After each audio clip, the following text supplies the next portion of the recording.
Hi friends, welcome to my channel. ఈరోజు ఇంట్లోనే fruit salad ఎలా ప్రిపేర్ చేయాలో చూసేద్దాం రండి.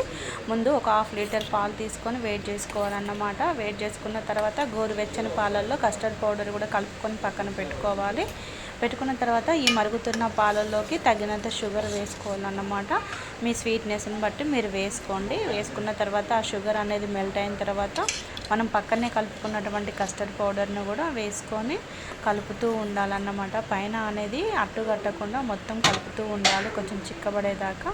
కలుపుకున్న తర్వాత అది చల్లారిన తర్వాత దాన్ని ఫ్రిడ్జ్లో పెట్టుకోవాలి. ఫ్రిడ్జ్లో పెట్టి కూల్ అయిన తర్వాత మనకు కావాల్సినటువంటి ఫ్రూట్స్ అన్నమాట, కొంచెం బాదం, జీడిపప్పు, అలాగే అటు చిన్న చిన్న ముక్కలు కట్ చేసుకొని దాంట్లోనే యాపిల్ కానీ, బనానా, ప్రోమోగ్రానేట్, మీకు నచ్చిన ఫ్రూట్స్ ఏవైనా కూడా అందులో కలుపుకొని వేసుకుంటే అంతేనండి. కూల్గా ఫ్రూట్ సలాడ్ ఇంట్లోనే చేసుకోవచ్చు. ఈ సమ్మర్ స్పెషల్ చాలా బాగుంటుంది. మీరు కూడా తప్పకుండా ట్రై చేయండి. అలాగే మన ఛానల్ని ఫస్ట్ టైం చూస్తున్నట్లయితే మన ఛానల్ని కూడా సబ్స్క్రైబ్ చేసుకోండి ఫ్రెండ్స్. చూసారుగా, ఫ్రూట్ సలాడ్ తప్పకుండా ట్రై చేయండి ఫ్రెండ్స్.